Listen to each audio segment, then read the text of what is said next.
Two. Hi, it's me, Annette, and I'm here with Renee Rivera. Hey, Renee. Hi, Annette. Hey, everybody. Glad you're here joining us today.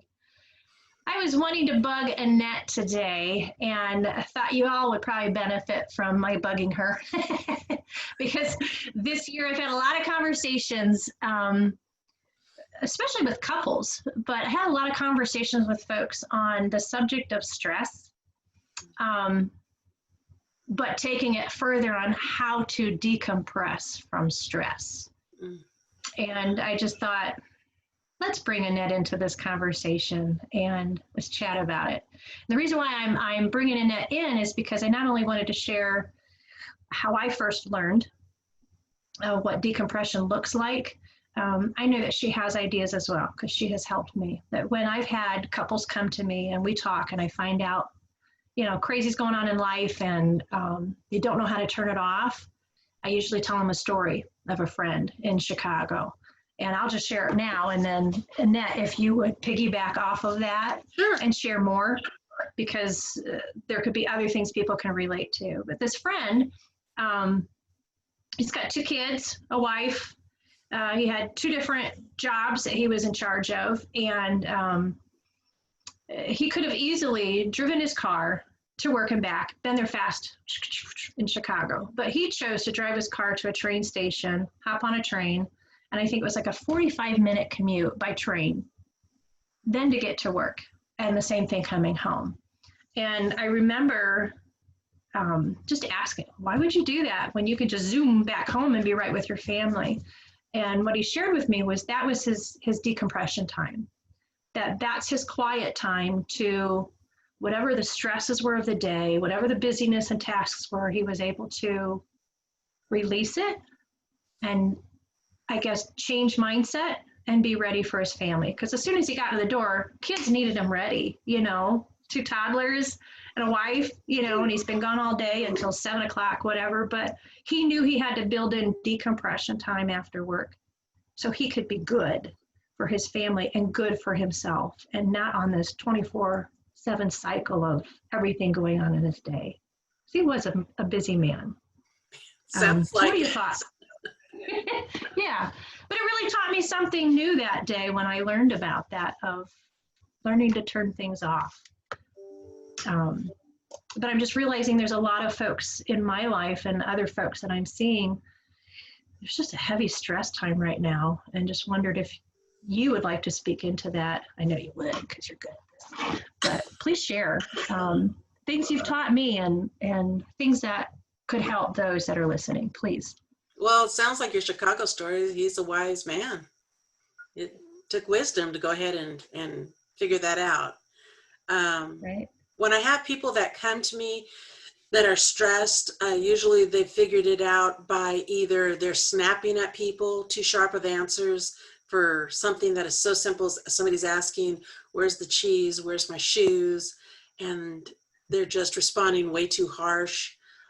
Or they're realizing that they're sitting there at their desk like I am, and I realize my neck is tight, and so all of a sudden you'll see me doing stretches this way and stretches that way just to loosen my neck because I've let myself get too stressed during the day or just too much going on, and I don't even realize it, but my body's telling me that. So you're bound.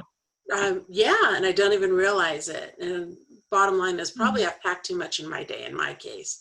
But the bottom line is to go to God first, ask God, hey, how can I de-stress? I can't take a vacation right now. We can't go anywhere because of COVID.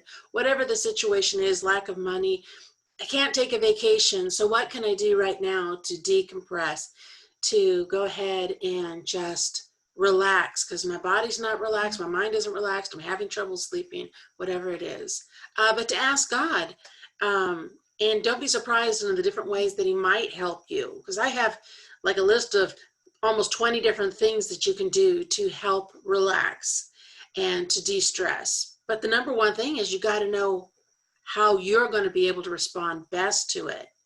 And in different situations, it might not always be the same thing. Like I love to fish. It's very relaxing for me. I fish with Renee's husband, Eddie, and my husband, John, and we have a great time out there. And a lot of time we're not talking a lot. We are fishing and it's just relaxing to us. That's decompressing for us. But in the winter, ice fishing would not be fun to me. I don't like cold. That is out of the question. That's for Eddie. Yeah. so there's something else that has to come into view for relaxing.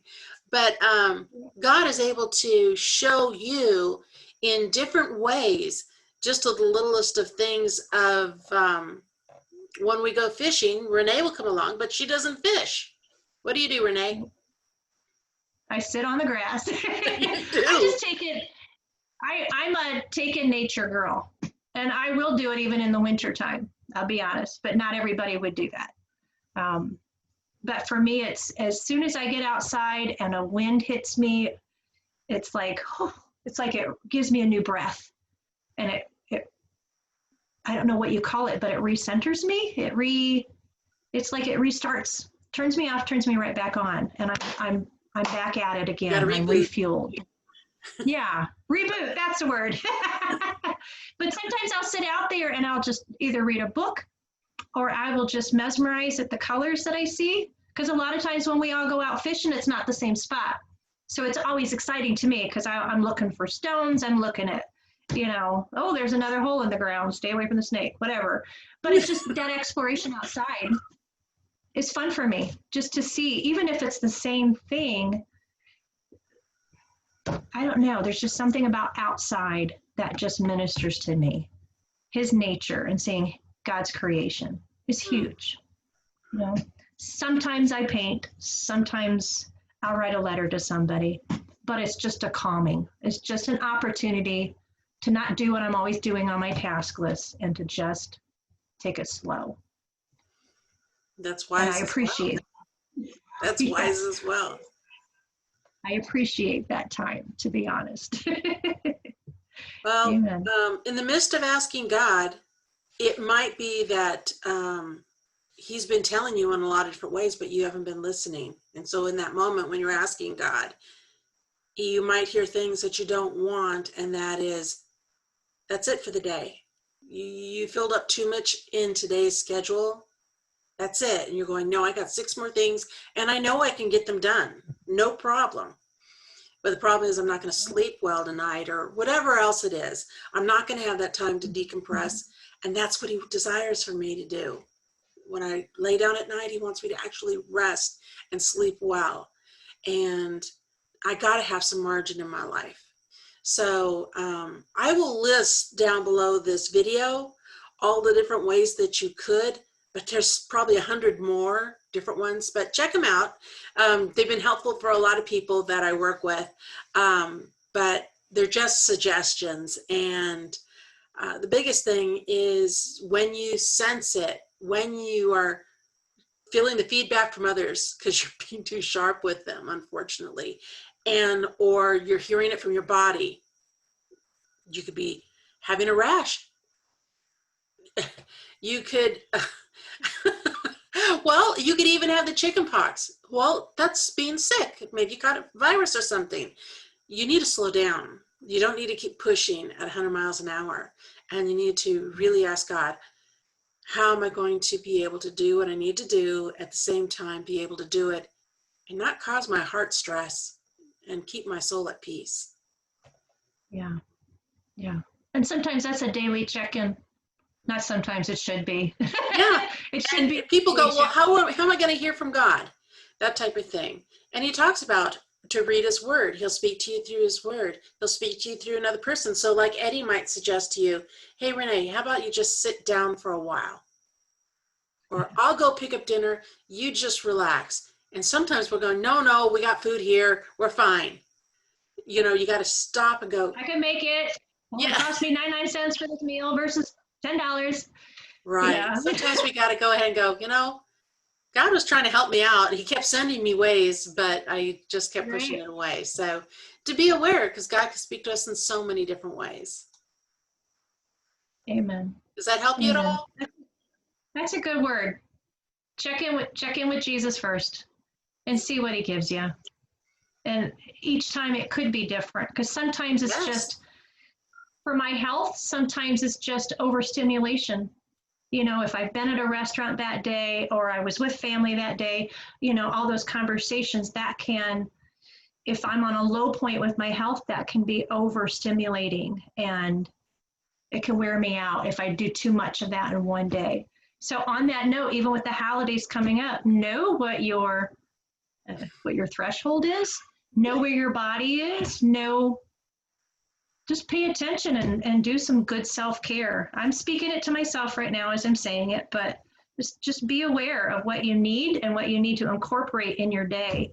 And if it, say it is run into different folks' homes all in one day, put in the nap time, put in the decompression time so that you can, what's the word? Reboot. There you go. Reboot for that next thing that you need to be present for. That you need to be present for. Absolutely. Because you benefit not just yourself, but you're benefiting all those in your life that you love so much. Yeah. And know when to say no. And it's okay to say no. Yep. And the guilt isn't necessary. Nope, it's not part of it. Thank you, Annette. You're going to list ideas down below, you said? Yes, I will. Okay. I especially liked an idea she shared with me previously of curling up the toes and releasing them. So you guys check out her lists, and we appreciate you joining us here today.